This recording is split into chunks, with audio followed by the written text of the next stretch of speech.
welcome everyone at the third EcoTemple webinar series, JBeam, and really a warm welcome for most of you in the afternoon, for some of us here still in the morning time.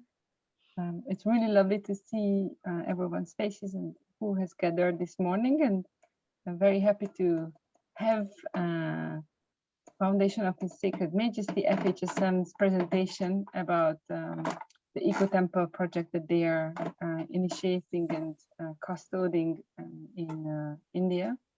And very happy to hear more about their brick initiative that we have already seen a couple of years ago that they have been planning, and now they are executing this. I'm actually gonna hand it over to Gautama Prabhu, who is the founder of FHSM, and if you Gautam say a couple of welcoming words, and then hand it over to Nilad. Thank you. Thank you very much, Melinda. So nice to have all of you and Melinda perhaps chairing the session and coordinating the session. Very glad, and Melinda is also, I would say, she's an Indian because she always had her heart is in India. So she knows more about what we are doing, but at the same time, it's also a great honor to share our work and also introduce to a few of our members. So before I start, let me introduce our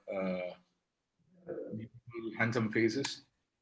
So I would like to introduce, based upon the participants list. So I'm seeing Nadhu is our coordinator. He's been coordinating the EcoTemple activity, and also he's heading the Green Sustainable Livelihood project, which is supported by a funding agency in Germany. It's primarily for producing the eco-friendly bricks. So he's into it, and it is also an integral part of the SUKHAVATI EcoTemple project, which we evolved in 2011 and 13 in the conferences that was held in Sri Lanka and later in Korea. And each time there is some amount of progress that has been made. So I'm glad that as a young, energetic person, Ninad has joined, and he is dedicating his time and energy for our project. And then comes in the list is Mr. Madhivanan. Mr. Madhivanan is from Tamil Nadu. He has his own construction business. He is also a very good support for us in terms of helping us to derive resources. And he is also having a very good knowledge about the construction patterns, especially his links are closely associated with the CSEB based constructions. So I'm glad that he's also with us. And we have a senior professor, Professor Dasan, Manarkal Dasan. He's a very strong follower of Dr. Ambedkar, highly educated and experienced man, even though he's very humble, but his knowledge about activism, especially on human rights activism, is immense. He has done lots of studies in terms of talking about the marginalized communities, especially the Aboriginal communities of Australia. So I'm glad that he's also with us. And in due course of time, I would love to have him in the Marginalized Communities Initiative of INEP's initiative. And we have Ajayan. Ajayan is a close friend of Alan Sinoke. He's following Alan Sinoke's Sotozan tradition. I think he's the sole representative of the Sotozan tradition in South India. He's at present in Kerala, but he's also part of the EcoTemple campaign that we are involved in. And we have Jayarani. Jayarani is a renowned journalist from Tamil Nadu. We have Stalin. Stalin is also part of our board, and I think Melinda knows him well. And we have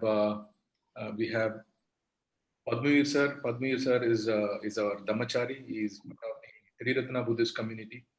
So they're all in this. There are so many persons who are also expressing their support their unconditional support for the project that we are aspiring to develop.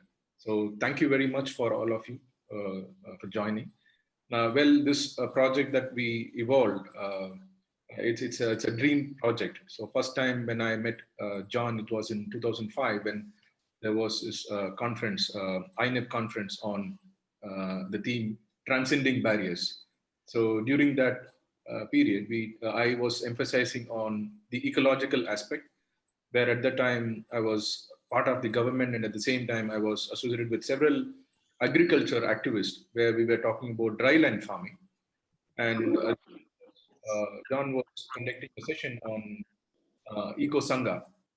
So he was more connected to the ecological aspects, and at the same time he has a very strong understanding about the plight of the former untouchable community of India, who are now popularly known as the Dalit community.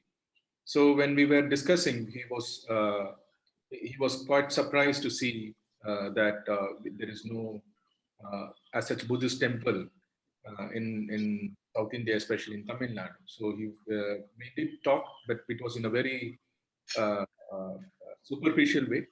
But we, in due course of time, when we started discussing in the conferences, in the later conferences of INEB, there was a strong emphasis which came from INEB after Moo, John, and our sister from South Korea, Jungi, and few others whom we met in Deer Park Institute, which was hosted by Prashant and his teammates. So during that time, we had a lengthy conversation. And then there was this conference which was held in Sri Lanka. And Sri Lanka happens to be one of the important places for us to come together and visualize our project and take it forward.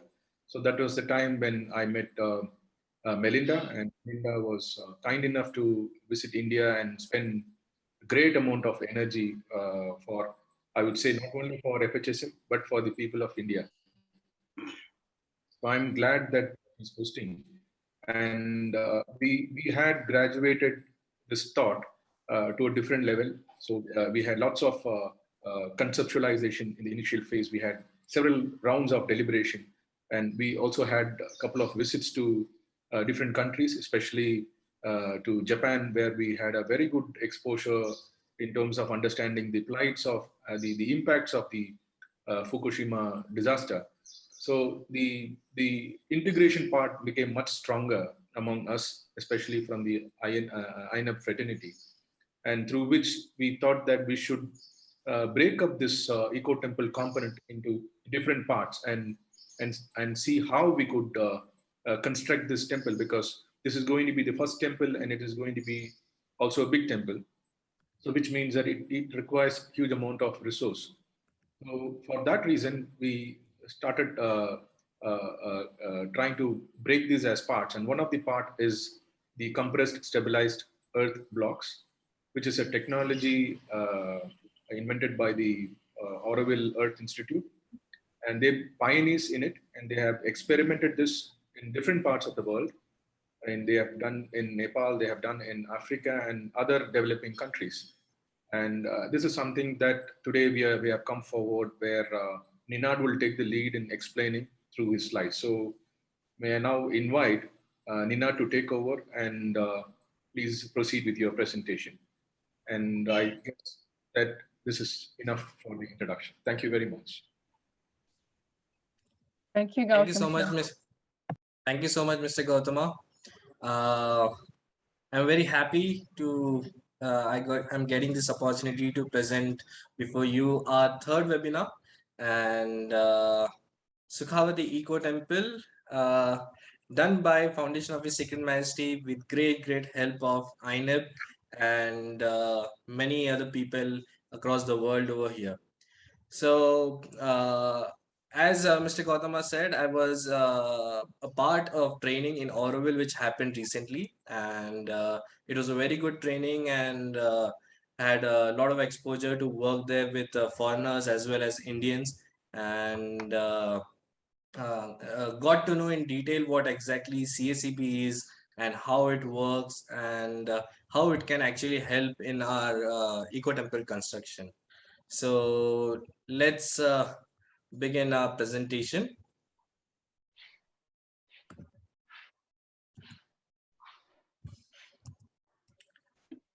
So the first thing is what is EcoTemple and why we are making it. We wanted a place and where people from all communities without any discrimination could come together and live a sustainable life while while learning social and spiritual values, and also bringing different type of cultures from all parts of the world. So this will be the first Buddhist temple in Tamil Nadu, and the first modern temple. There have been many temples which have been made by different organizations and by different people, but they are based on little old values, and there is not that much modernity into it. But in this temple, we are trying to inculcate all the modern components such as solar panels, solar rooftops, and the topic which is our main today is which is CSEB, and as well as we are inculcating that with herbarium and such other aspects into it. So the space which we want to create for this eco temple, it is around 39,000 square feet, and it can easily accommodate 500 people into it. The reason why I wanted to do this is because we want people to come there, sit there for meditation, chant different types of mantras and Buddhist prayers, values over there. So we wanted this eco temple to be focused on those grounds. As well as we are going to have a residential complex for monks, nuns, and other trainees, and as well as they'll have a cooking space, as well as they'll have a space where they can do activities and promote our eco temple to the world.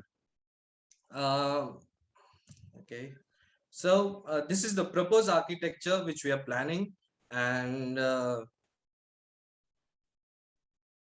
these are the building construction with CSEB technology which we'll be using. So on the left hand side, I have a building from ISKCON temple, and it's beautifully made, and the aesthetics of it are extremely beautiful, as well as they are very strong.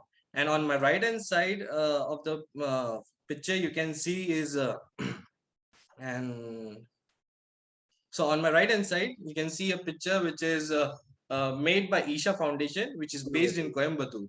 And this was done by Mr. Satprem, who is leading UNESCO Earthen Chair in and belongs to Auroville. And this is the construction sequence of that dome. You can see there it took 9 weeks for them. It took nine weeks for them to complete the structure from outside, and another 3 months for them to complete the whole structure with interiors and all the beautification around it. So Mr. Gautama and we were calculating how much time will it take for us to build first brick and then stack the bricks by brick and make finally Sukhavati Eco Temple for us. So for us also, it will take close to 7 months to 1 year if like we go it in proper flow. So our first brick, like which is already in process, which we have already made, is like it has started, and now we are into process of getting our own eco temple. So the main component, which is CSEB, actually there are 4 components which our eco temple will be based on, as I explained. But today's webinar, I would like to dedicate it to CSEB. So CSEB stands for compressed stabilized earth blocks, and this technology was introduced by one architect who was just wandering around and was trying to figure out that what could be the substitute of red brick or fly ash brick or hollow bricks. So he wanted something to be made out of earth, and if at all his vision was, if it is made from earth, if it at all gets destroyed, it should go back to the earth. So he didn't wanted to spoil that particular place aura and 1 minute aura of that place, and didn't wanted to pollute it with the chemicals and uh, other equipments whichever he wanted to use. So the sustainability and environmental friendliness of CSEB, this brick is 8 times stronger if it is made with cement, and 9.7 times stronger if it is made with lime. And as well as I have personally observed those buildings, it was pretty like 2 to 3 degrees Celsius cooler than what we get in normal houses or in normal buildings. And I was extremely fascinated how those buildings were they constructed it, and it didn't even felt like we are stepping into some big place or big environment. There's of course there is quite a difference between these both of the bricks. If it is made with lime and if it is made with cement, the color depends on the mixability and the content of clay in it. So why red soil is like the most important thing in this CSEB earth brick?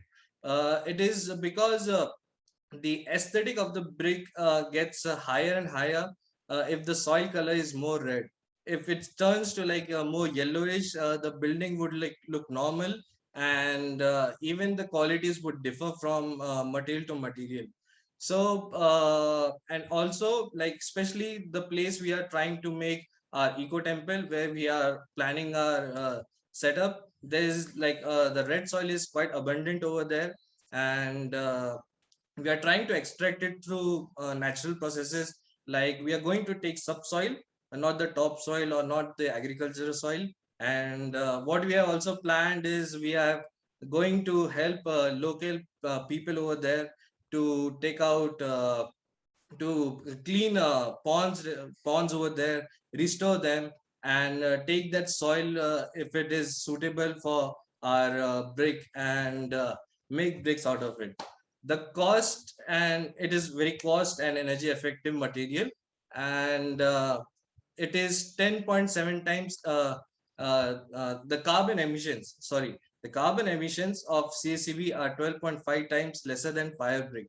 So one of the other benefits of this is like for fire bricks you need wood. For CSEB you don't need any wood. It's just the soil which you have to take it, mix it with cement, mix it with pea sand, a little bit of water, and our bricks are ready. So these are the machines which we had our first-hand exposure like 3 months back. I never knew that it could be so simple. The process of making CSV brick could be so simple and so easy. I still remember where we had one like out of our 120 beneficiaries, we had one beneficiary who was from engineering background. Like she actually did her mechanical engineering, and because of COVID she couldn't get a proper job, and she wanted to come and join us for our CSAB brick making. And she was the first one who hit the machines, as you can see in the picture, to produce the block out of it. So the process was quite simple. It was a combination of 80% of red soil, 10% of pea sand, 5% of cement or lime, depending on how we need the brick, and a little bit of water into it. And then we have to compress this particular mixture into this machine, and we get the beautiful bricks out of it. There are actually two machines which through which bricks we can made. One is manual, which currently Mrs. Anita, who is pressing the manual, is this manual machine, and there's one another machine which is automatic machine. Uh, on manual machine we need 12 labors per machine. We need 12 labors. On automatic machine we need 7 labors. The main energy in this particular manual machine goes in hammering that press down 3 to 4 times, and it's little bit labor intensive. Not that much, but it's little bit like you need little bit of strength to get the brick out of it. This brick, it's an eco-friendly brick, as I mentioned, because the material is ideally available where in Marakanam or in Tamil Nadu near Pondicherry. Like it's if you remove the topsoil, you get this red soil directly out of it. So we don't need to import it from like 200, 300 kilometers from other states or from other places. And this helps these villagers are beneficiaries in getting it for very lower price, and as well as they can maintain it and protect it from uh, rain, from heat, from excessive heat, and they can easily maintain it. As I said, like Mr. Francois Coentrao, who who was the founder of this CSEB brick, his intentions were like, if at all the building collapses, if at all we want to create some new structure out of it, it can just like fall into earth as it was stand up, like how we made it stand up. So this is the reason why it is easy for our beneficiaries and for ourselves also, that we could help them in getting this brick made. Management of resources, each quarry should be planned for what various utilization. Okay, so we went to the village, and we asked the village administrative officer over there to help us with a lot of materials at the beginning. But then when we searched into the locality, we found out that we don't need this to buy extensively from other places or to get this for ourselves. The thing is that if we restore, if we look at all places around, it's available over there in so much of abundance that we really don't need to uh, get it for a very huge price of from outside or source it from outside.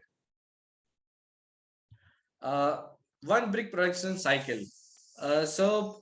One truck brings close to 40,000 kgs of red soil, and we call it as one particular truckload because that's how the calculation from Oroville and from other places has been for it.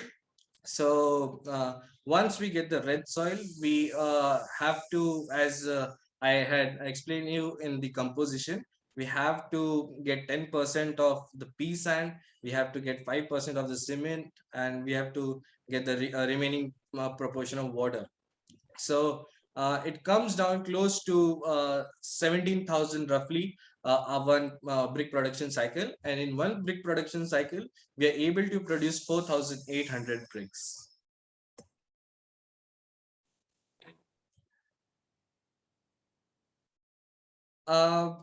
An adapted material, and it's a transferable technology. The picture you are seeing on my right hand side, I have these are the people which I work with as I was leading this project, the GSL project, and first day itself, within our third hour, fourth hour into the session, these women who came from rural background, had no knowledge of CSEB, were able to produce bricks. And on the second day, the picture which is lower, they were able to produce one small size of wall, close to 5 to 6 inches in height. So they were able to do it without any hesitations, and uh, it was very easy for them. We chose this project to help them because due to COVID pandemic, these families were hit because these consist from labor class, and we wanted to help them. We already helped them through food distribution and other sources, but we wanted them to live sustainable livelihood. And our major goal of Eco Temple is sustainable livelihood. People coming over there should have proper food and also shelter for themselves, so that they can sustain peacefully without getting into other structures of normal life. And this particular brick is not at all harmful for them. As I had worked with them, I thought that the mixing of soil and the mixing of other chemicals they would inhale, or their hands would get a lot of rashes or dryness. And when I myself work in this, I was very fearful about it. But in this particular CSEB block, it wasn't the case at all. So women who were part of this training went happily home after each day of training, after each day of work, and never complained about it, because uh, this was this was without chemicals, and they could easily do it. Uh, Also, with this project, we try to help them create a balanced life between their work as well as helping their children. So we are in a process where we are helping their kids to be a part of education system into that particular village. And we are also helping women, especially in this project, and few men's also, to gain employment. So as I said, we have 120 beneficiaries as of now. We are helping them manage workload. We are not asking them to be there daily, or do this work daily, because it would definitely take a toll on their body, and as well as they wouldn't be able to spend a lot of time with their children. So we are trying to make sure that through GSL project, we help them in having a balanced work life. And uh, we had set up the machineries over into their villages, so they could just walk 100-meter, 200-meter distance, and they could start producing bricks right from the go.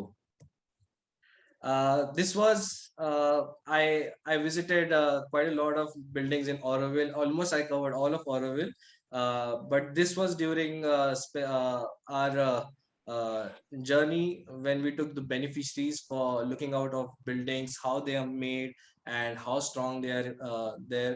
And specifically, we wanted them to feel how cool it is inside, like. And ask them how did they feel when they were in their houses, which are made of fly ash brick or fire brick. And the difference was quite noticeable. And the beauty these red bricks bring to the building, you can see, is something to look at and admire too. All right. So on our my extreme right hand side, we have this yellow pretty machine, which is quite small in size, but in particularly one day we are able to produce 700 to 800 bricks from this particular machine. And we have 5 of these as of now.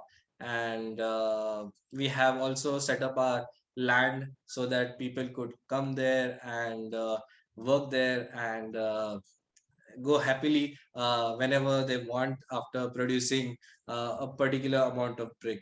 Uh, what we don't have and what we need for making and going through Eco Temple is are these things. So first thing we need is automatic press 4000. the Aurum machine, which you can see in front of the screen.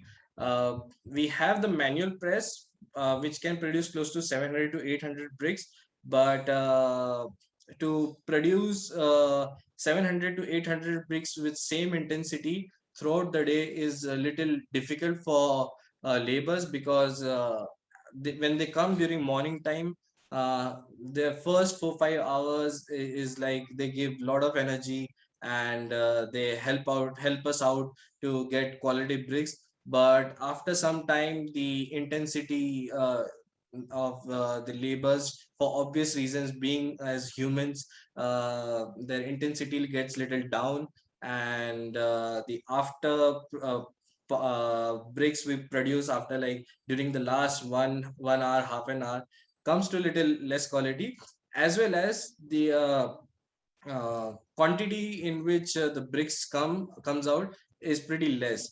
Whereas compared to this automatic machine 4000, we are able to produce 4000 bricks in a span of 8 to 9 hours, and it is being helped by one of the mixer machine, which complements it.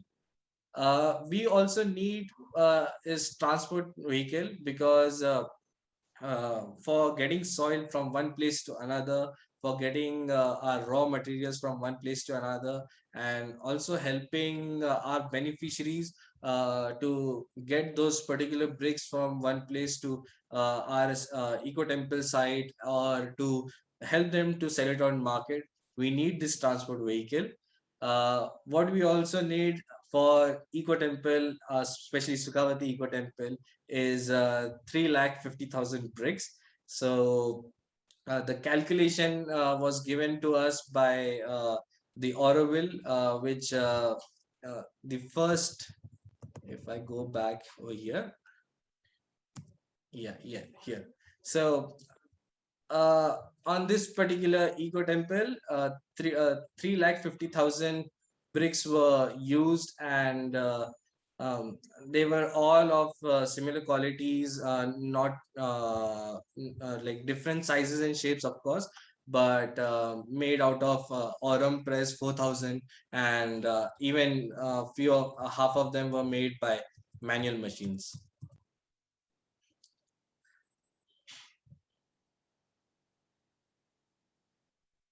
Come to this part later. We have a very happy and smiling photograph about which Mr. Gautama talked about right before this webinar started.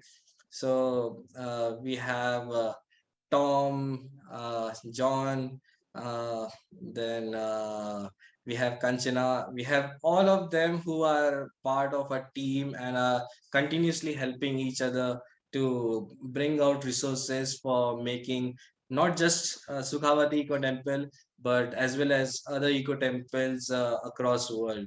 So I thank them, and I thank also Melinda for giving me this opportunity to uh, get present this webinar.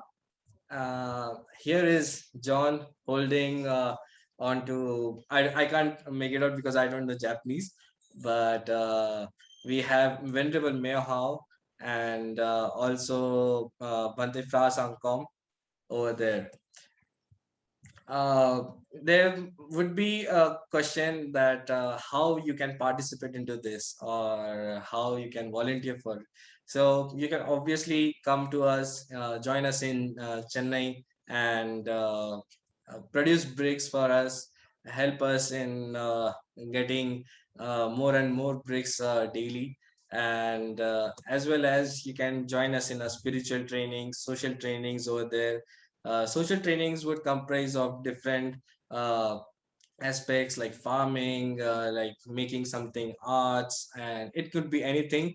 We have a lot of talents available right on a webinar this day, and you can participate in anything and whatever you want. So thank you so much. Thank you so much for giving me this time. If I'll pause now. If you have any questions, please ask it.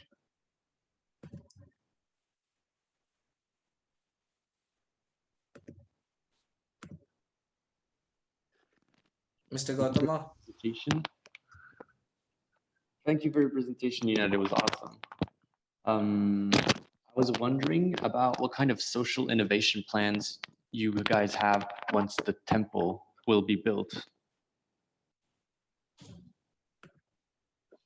Could you tell me more about the green sustainable livelihood projects that you have?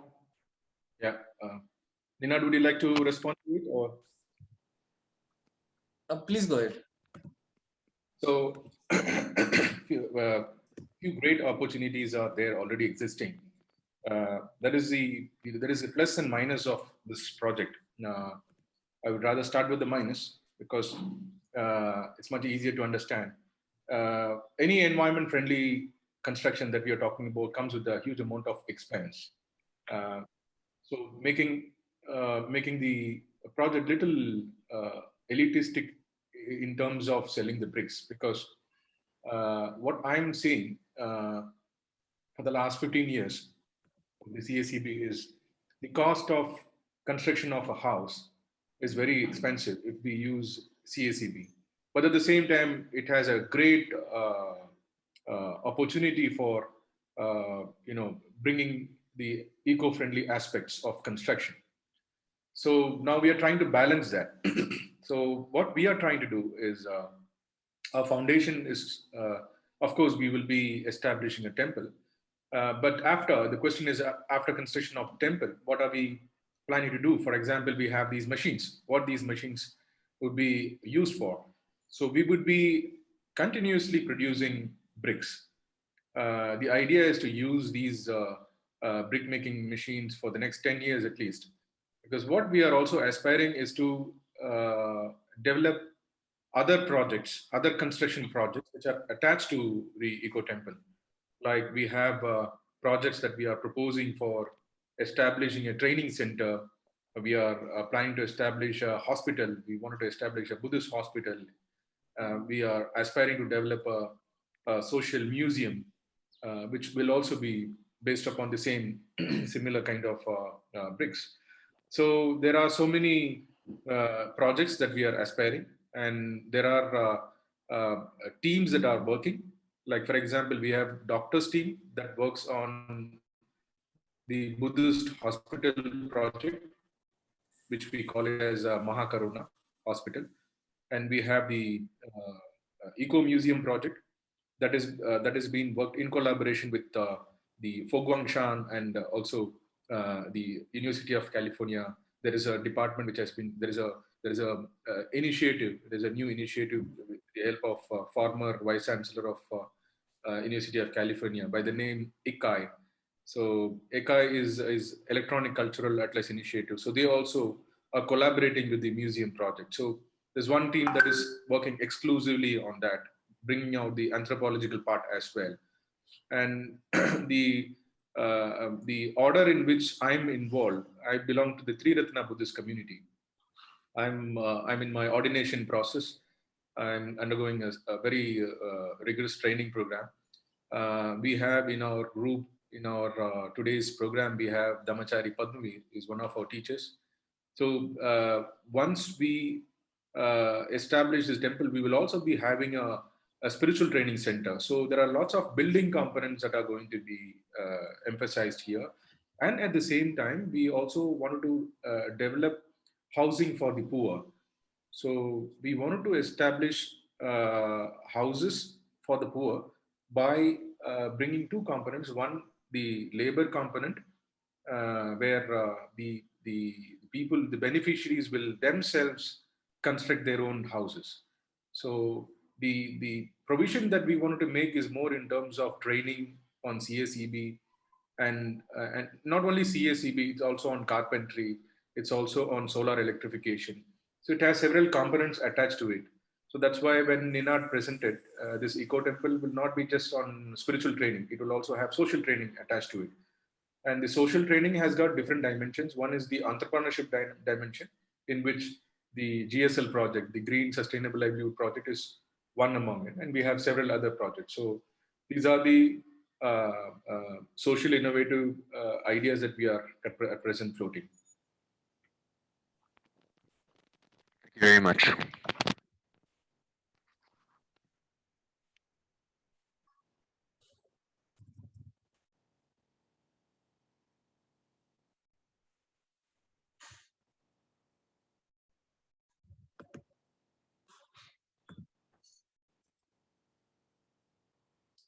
Any other questions?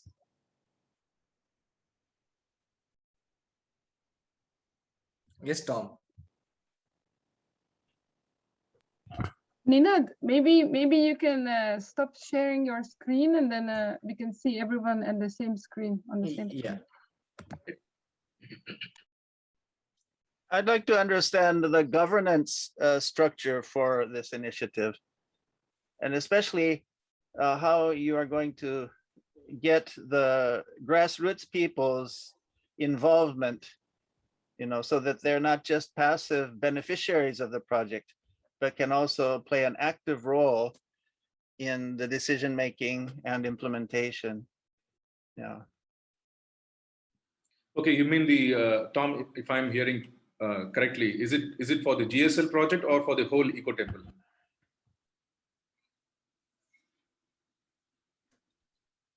Tom? The GSL,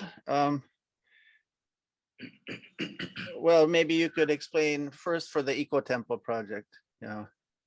So in EcoTemple project, we have a committee that has been set up.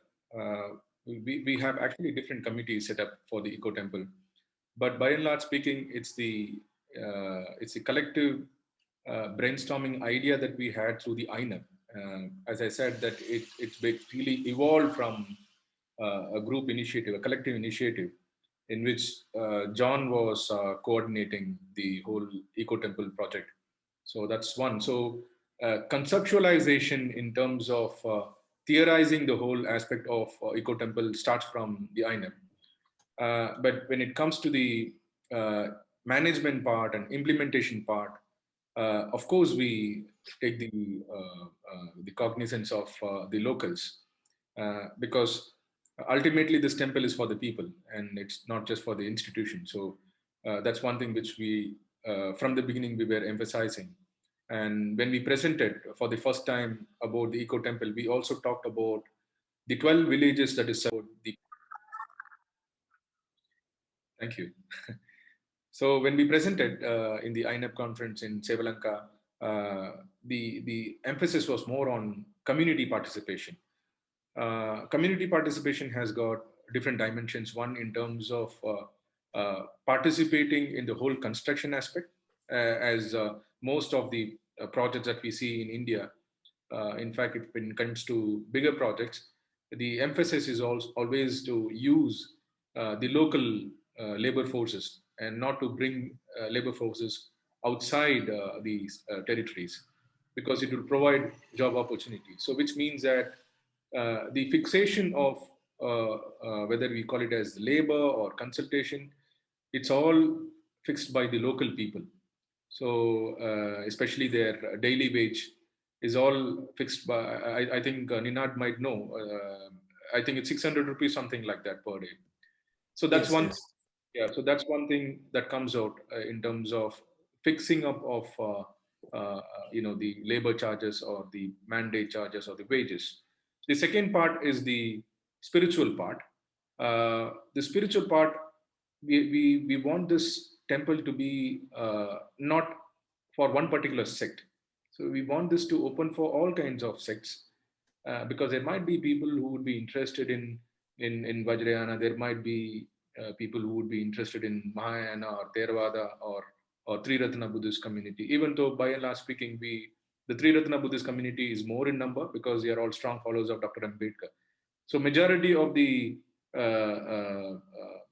spiritual practitioners hail from the Triratna Buddhist community. And as such, if you see the people, the local people are basically poor. We are taking the lands that are completely isolated. It's not in the main city area. So it's all coming under the panchayat jurisdictions. So panchayat is the local self-governance system that we have in India. So most of them are who are surrounding in this area where we will be running the project are all from the most backward communities. The other aspect, the third aspect, is also about seeing the need of the community. So when we first talked about temple, people were not that much fascinated because it comes to their daily lifestyle. So they wanted a school. Some when we had this focus group discussion, I think way back in 2011 or 12, I don't remember, where some of the Theravadian monks were also part of it. So we had a focus group discussion with the people. And when we sat with them, they said that they want a hospital because they have to travel for a long distance for accessing the health support. And women were also talking about school education. There is no proper school in their locality. And then the third one is the livelihood opportunities are very much difficult because it's a dry zone. So these are all basically the demands when we did what we call as the participatory rural appraisal and the focus group discussion that we had, is all basically to see how it is going to be beneficial. And that's the reason why I was answering to Cedric that the sustainable livelihood project is a very, very important project. And it's purely based upon the people's requisites. So their requisites is more on these three platforms. One is the livelihood, second is the health, and the third one is education.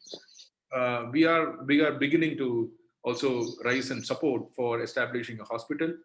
We did register a hospital. We have a small clinic that has been set up in Tamil Nadu, but we wanted that to evolve in due course of time so that it can gather to the mass needs of the poor communities. So these are basically coming from the bottom top, and the top is more in terms of conceptualization and theoretization. So that's something that the INEB's EcoTemple committee is actively involved in. Thank you very much. Thank you, Sensei.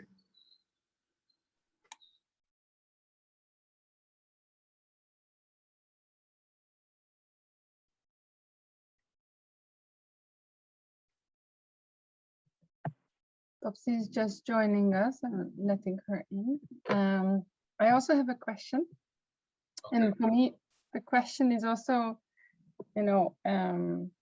of course, the brick is a wonderful material to use to be a sustainable building.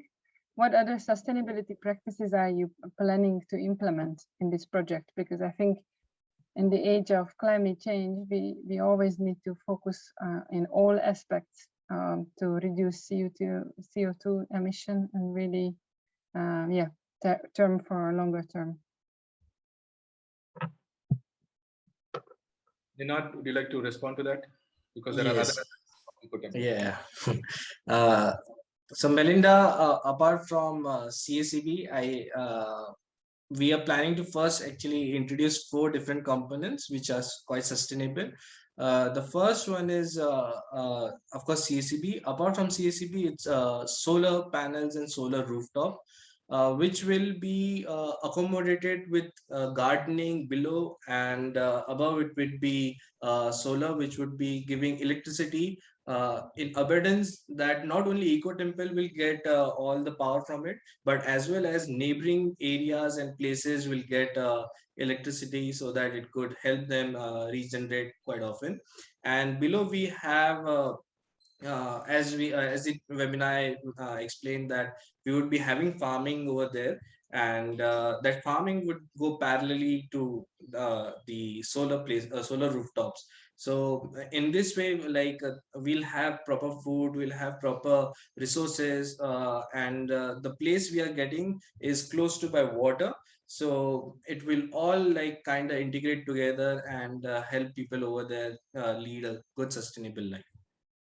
And also the biogas toilets. Yeah, biogas toilets, and we are planning to inculcate that as well as with farming and solar.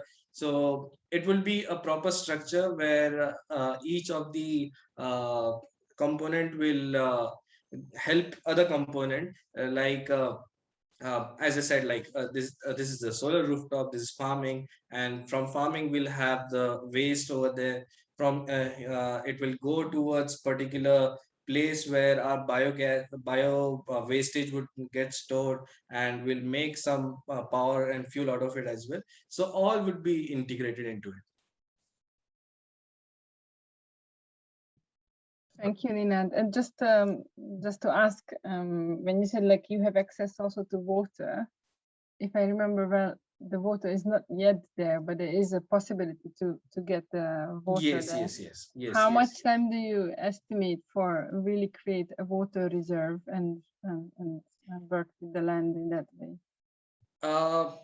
It should take at least 2 months, because we'll have to like take out soil, but as well as we have planned for wells over there, because the groundwater level is like quite up over there. So getting wells, or as I met the village officer over there in that particular place, he really liked the idea that if we create a pond in that particular area, so the water is very like just like below topsoil, we can get the water over there. So it should hardly take like 2 months to get the water from that place. Adding on to what Ninad was saying, the same when we excavate this land, the soil can also be used for producing the CSEB bricks as well. And one of the initiatives that we are also trying to make is also to develop what we call as the ecological restoration campaign in the village.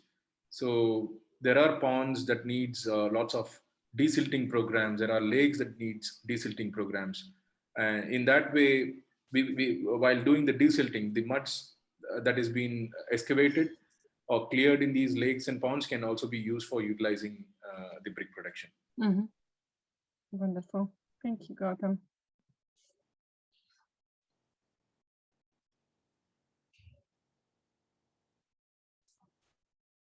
Newcomers who join later, is there any question that you might have? So Topsy is there and Yes. the Sanat is there. Yeah, sorry, my connection is not really good. Sawadika. So, yeah, Sawadika. Yeah. But I have no questions so far. Interesting. You need to come and visit Topsy. Topsy has been also one of our supporters, and Topsy did extend her hands for raising resources for the COVID. But I have to apologize from my side that I did not follow it up with Topsy. So Topsy did give some represents of few temples in Thailand. So accept my apologies, my poor memory. Sorry. Yeah, that's okay. No worries. Yeah.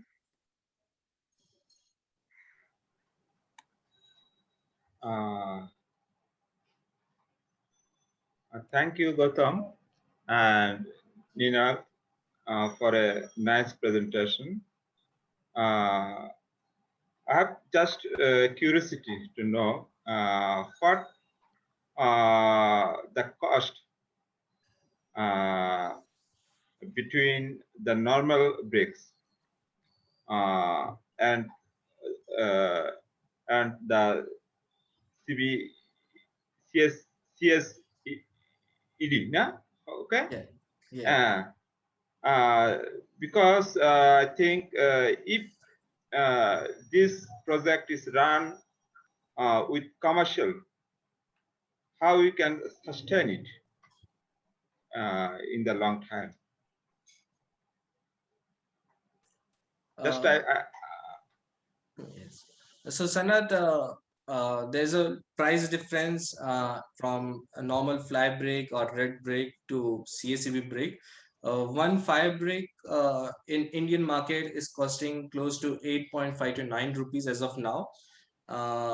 And whereas CSEB brick costs 26 rupees per brick as of now.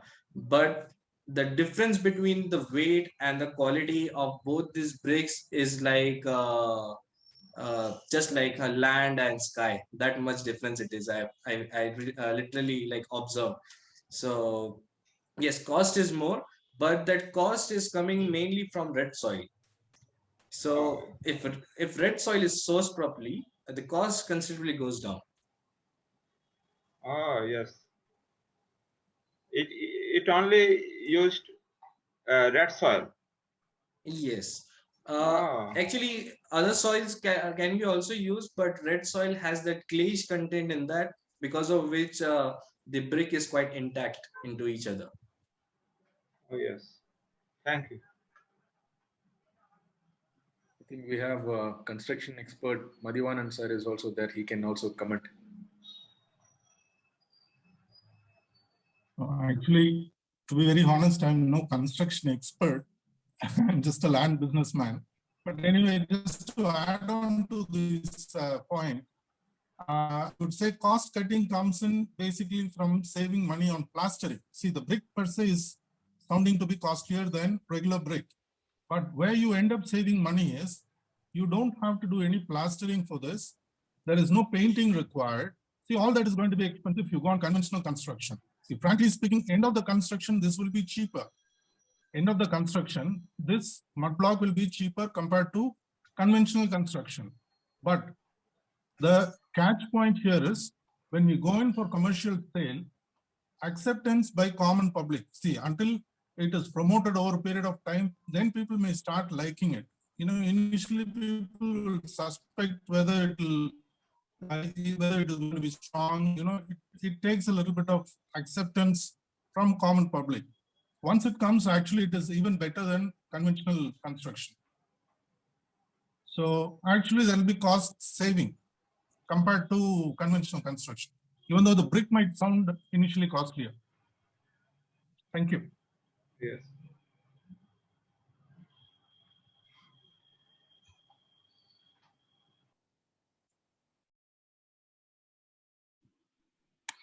It's a very important point, actually.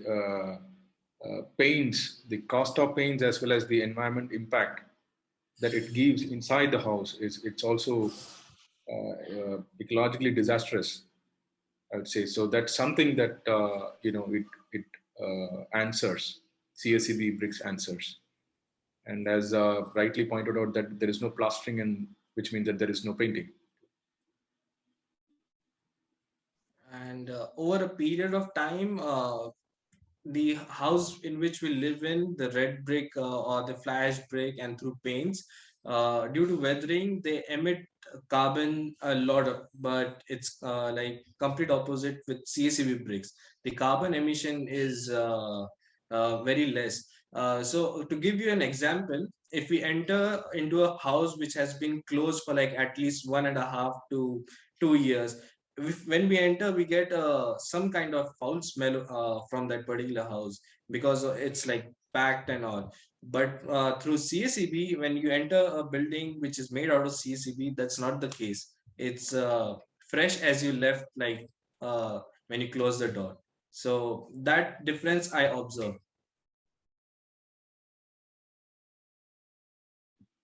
Even the room temperature, it has a speciality of making the room temperature cool. And for our condition, the subtropical climates, it is very much suitable. Very efficient, in fact, in terms of maintaining the room temperature.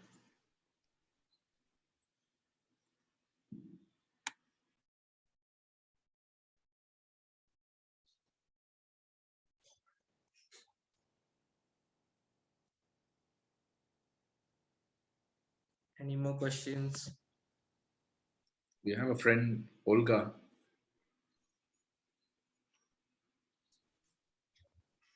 Yes, hello. I'm joining also as a friend of Topsy and also in Thailand. So Savadika, originally from Russia. I participated in the INEB SENSE program when we did this School of English as you know, the program for the leaders who wanted to learn the interfaith dialogue for sustainability and peace.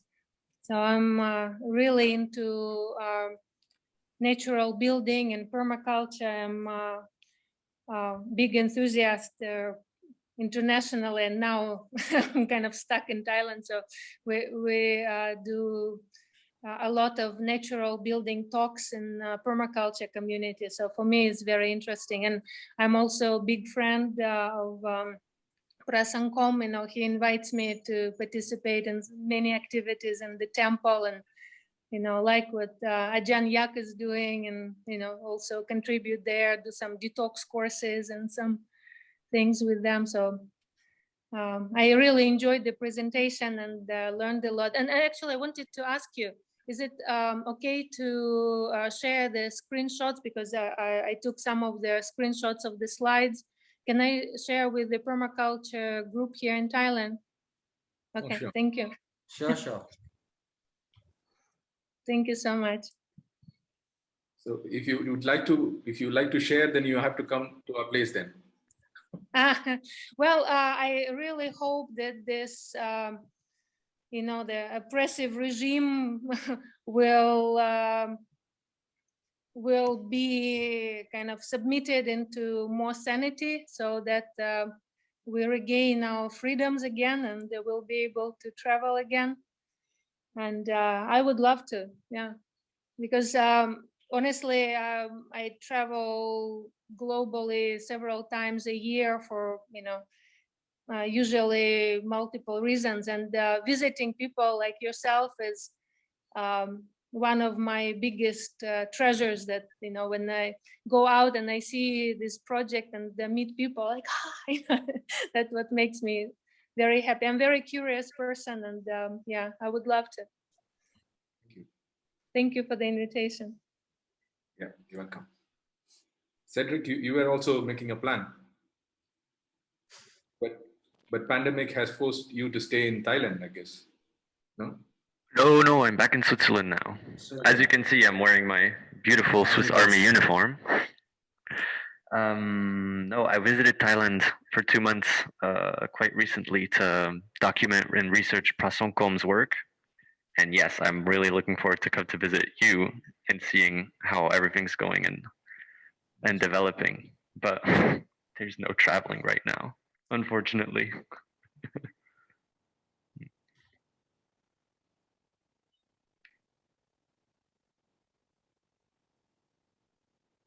And also, Dasan sir, Melinda also is closely connected to our JBeam network, which works for the Roma communities.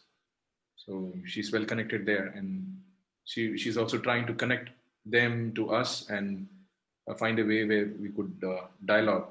But pandemic is again a big concern that we were not able to travel and explore.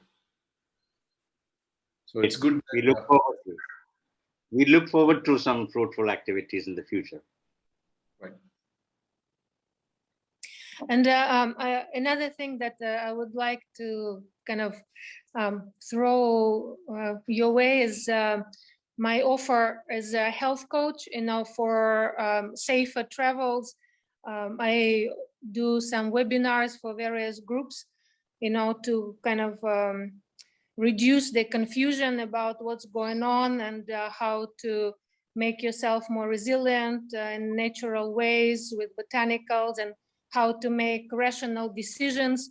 Because now with all this PSYOP that we're under, it's difficult to say if you are making decision out of fear and coercion, or you're making decisions that actually make sense. So that is my big passion. I'm researching every day for many hours, and have compilations of a lot of suggestions. So you can use me as a resource. I can send my email and contacts to somebody that can contact me later. So I love sharing all my findings.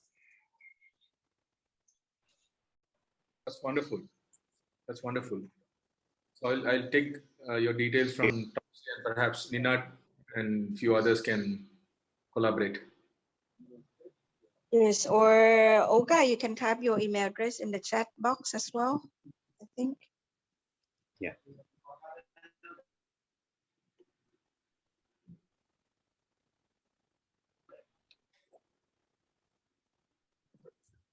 Sir, I also would like to just ask, like, Okay, beyond the ECOTEMPLE, what is like just to look out? What is the next step after the ECOTEMPLE is being realized? Would you like to, create? The land is quite big, so there's also opportunities for maybe create retreat places there for further training and meditation activities. So is there such a plan also?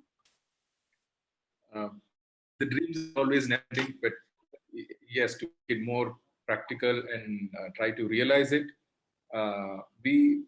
As I said, that when Tom was asking this question about community participation, earlier we were thinking about our own methods and ways of doing things that would best suit for the people, but then it goes the other way around. So what we are more concerned is to maintain balance between the decision makers, especially addressing the locals, and at the same time, what as an activist we aspire to do. So we kind of like try to blend it. So while blending it, we acknowledge the fact that there is a great demand for health assistance for the people. So one of the initiatives that we have developed last year is the COVID relief centers. We don't know how long this is going to drag us in India. We are witnessing the third wave already, but I don't know how it's going to end up. But I believe that the next 2 years is going to be extremely devastating in our country. So there is a huge demand for improvising the health systems of India. So that's one thing which we are trying to prioritize, apart from what our heart really wants to do. But at the same time, we've also wanted to address the health issues of India. So we registered a hospital. It's a charitable hospital. It's called Mahakaruna Medical Research Foundation. So through which we wanted to work on the preventive social medicine. We wanted to focus on hospice. We wanted to focus on palliative care. We wanted to focus on community-based rehabilitation. So these are all ideas that we are floating among the doctors community. We have the Indian Medical Association who has also joined our hands in supporting. So right now it's in the early stage, but yes, we did register and we have a small hospital setup where we have 20 beds. But to develop a rural hospital, again, it needs a huge amount of fundraising, and especially when trying to bring equipments and helping the communities in and around, especially the remote villages. So that's one thing which we are seeing it as one of the most important component of the ECOTEMPLE, is also to establish the rural hospital. The second aspect, this hospital will also have different schools, not only just the modern medication methods, but also we would be encouraged to start Siddha Center, Ayurveda Center, and also Inani. So we have the 4 schools which we try to incorporate, also the homeopathic school too. But we did not receive a good number of support from the homeopathic community as of now, but I'm sure that in coming days we'll be having more folks who will be joining in the homeopathic medication setup. And apart from the health part, we also are planning to establish a school, because that's another demand which the local communities were requesting us.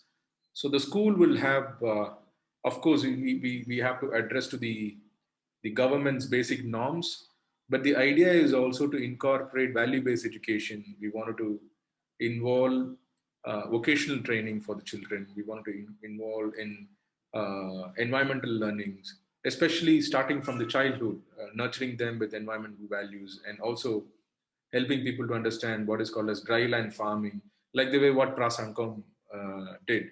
So I started this campaign on dry land farming way back in 2007. And I'm also coming from a family that is highly involved in agriculture, especially the Tanjore belt is known for agriculture. And I do a lot of cultivation. I did sugarcane and I did rice as well. So Prasankom was emphasizing that we should encourage our children to learn these things from the beginning. But seeing the conditions of Tamil Nadu, everybody knows farming, especially from the poor community, especially from the rural folk community. They are well aware of farming. But what is happening is also the change of mind thoughts. It's something to do with moving towards urban areas, and urbanization has always been a dream for the rural folk. So the urban folks wants to come to the rural area, and the rural folk wants to go to the urban. So it's happening. It's the dichotomy that we're all caught in, and that's something that we wanted to emphasize in education. So school project is one which we are trying to have. There are institutes like Azim Premji Foundation. They are trying to find a way through which we could develop this center. And Auroville is there. Auroville is having a beautiful alternative education programs. So we wanted to focus more on those models.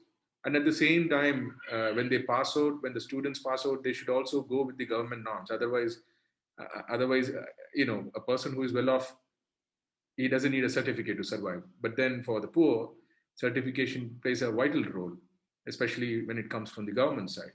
So in that way, we are trying to establish a school project as well. And the third one is the affiliation that I'm having. I'm connected to the Triratna Buddhist community. So Triratna Buddhist community wants to establish its own training center in terms of developing meditation centers, retreat centers, and also the Chaitya halls for general community people to practice chanting. So that's the third project that we are aiming to develop. And the fourth one is the museum project, as I mentioned. So the museum project has nothing to do with the local communities because villagers damn care about whether we are developing a museum or an anthropological institute. So this part is a bigger component. The museum component is a bigger component where we are trying to bring out the artifacts that are plenty in Tamil Nadu. We have more than 145 Buddhist shrines, which are in a very dilapidated conditions. So one of the conferences that we organized, we organized a small conference, I think last year. Ajay was also there, and Ajay was presenting on iconography, and Dr. Dailan was talking about archaeological sites. So one of the ideas that we are floating is also to establish a museum, and that museum will also generate income. So that is also seen as a potential source for doing concurrent activities of charity. So we are trying to also use these as centers for also generating some amount of income, and this income can be used for serving the local communities, especially from the disadvantaged communities.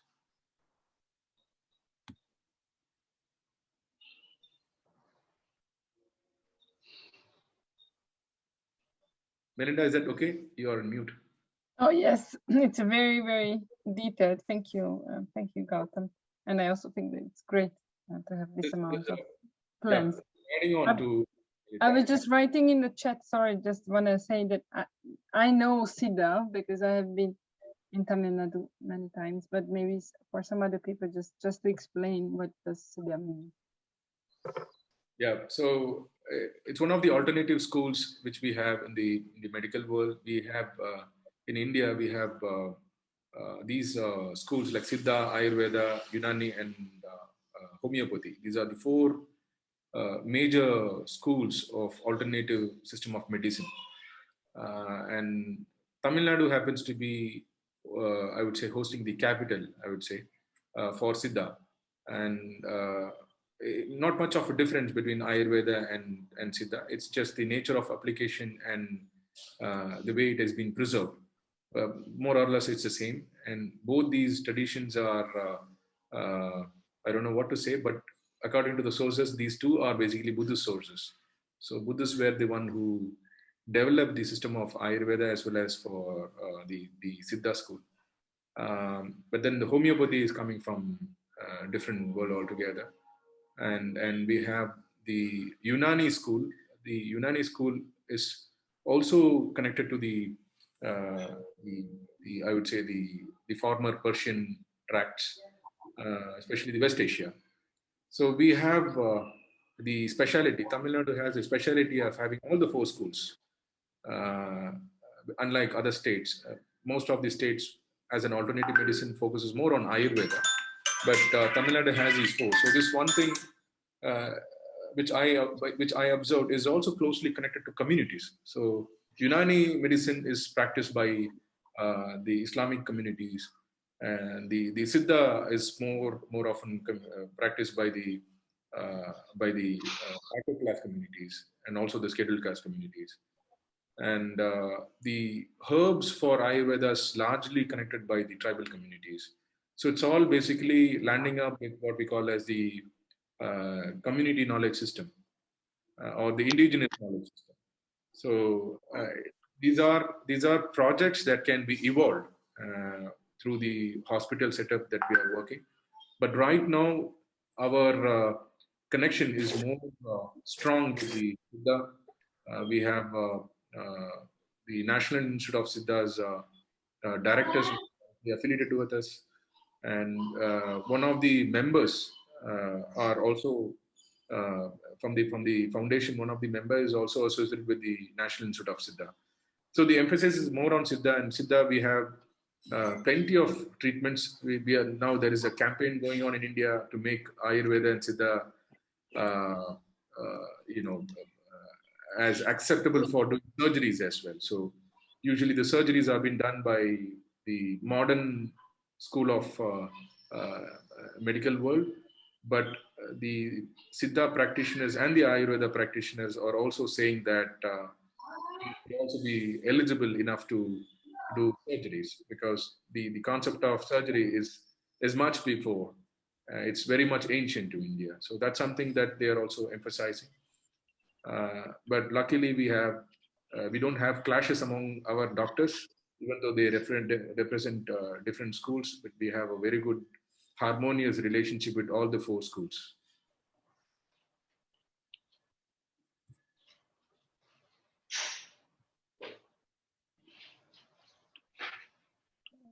Thank you so much. I think this is really great to hear all of this.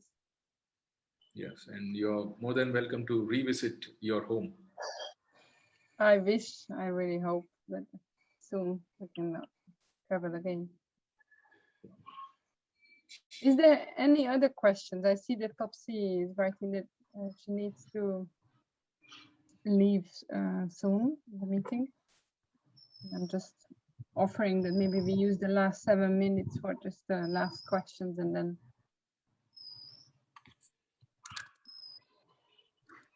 maybe we can have a collective prayer before we end the session.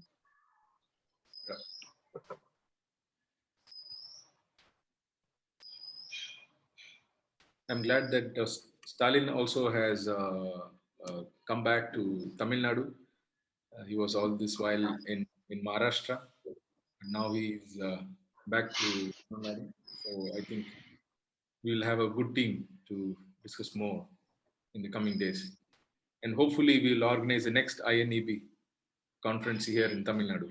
So let us see. That's one of our dreams. It is quite possible.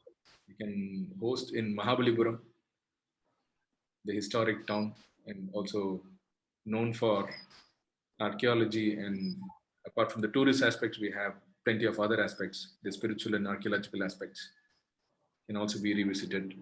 And the place where we are having the GSL project is not far from Mahabalipuram. So this whole stretch of the ECR, the East Coast Road, is the beach road that connects Chennai to Pondicherry. And Ninad is more happy to stay in Pondicherry than in Chennai. Well, the team needs to be dispersed, so that's really good. Everyone needs to be in different places. And Right.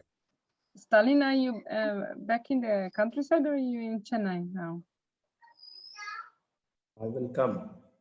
I'm at his home. I'm with Gautama in Hyderabad. I see. I see. Yeah. Stalin is in Kanyakumari. Yeah. He's in the tip of India. Well, that's a beautiful place also to cover that. So that's lovely. good to see that the team is in place and you can really build on the resources and the local resources, and then hopefully once really the traveling is available, then the different supporters can also come and yeah, do. I mean, we can open up a lot of volunteer programs, and I think people would be really happy to come for a couple of months to stay and work on this project, because it's not only because of the spiritual aspect of it, but really it's a wonderful opportunity to experience from first hand. Okay, how do we build with natural materials, and how do we construct something such big as the ECOTEMPLE? Yeah. And also to add on, we were also a little bit reluctant in this pandemic situation, whether to start this project or not. So this was something, because this involves a lot of physical communication. So we were wondering whether to start it or not. Even, I mean, thanks to our donor, they understood the situation very well.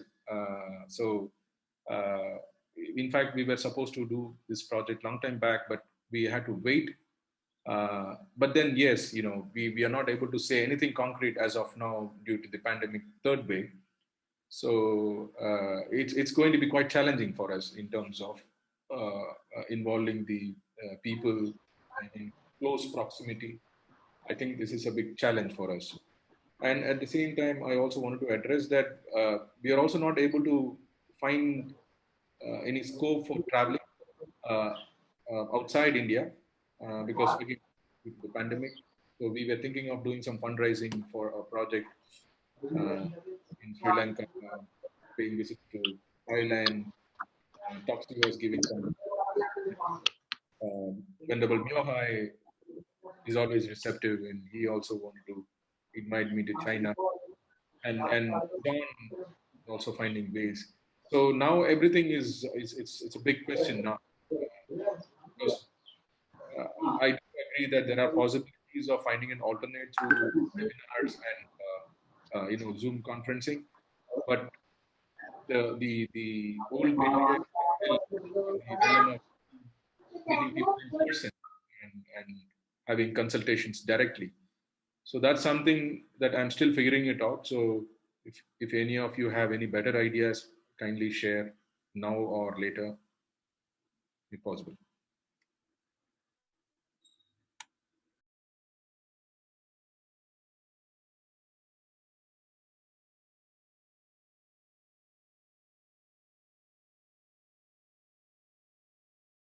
So I think we have done good. So it's 2 here. We have run out like close to 1.5 hours. Yes, maybe we can close with some prayer, Gautam, if you're happy to lead that. I don't know. Sure. We have our most venerable Dhammachari Padmir-ji is there. If I could request Padmir sir to recite the Dhammapalana Gatha and end the session. Okay, sir.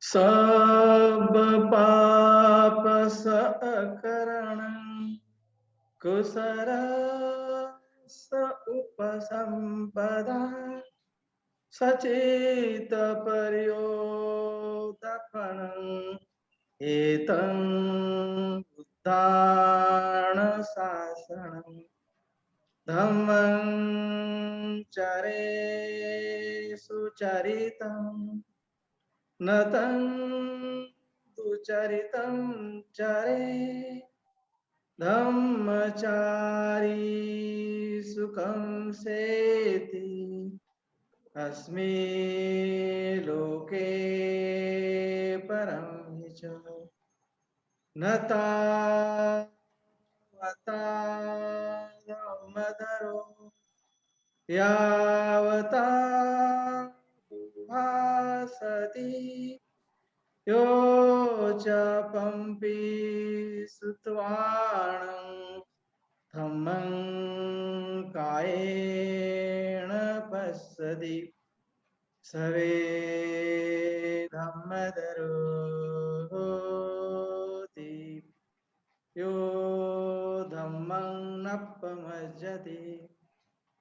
नत्थि मे शरणं अयं बुद्धो मे शरणं वरं एतेन सच्चावचेन होतु मे जयमङ्गलम् नत्थि मे शरणं अयं धम्मो मे शरणं वरं एतेन सच्चावचेन होतु मे जयमङ्गलम् नत्थि मे शरणं अयं सङ्घो मे शरणं वरं एतेन सच्चावचेन होतु मे जयमङ्गलम्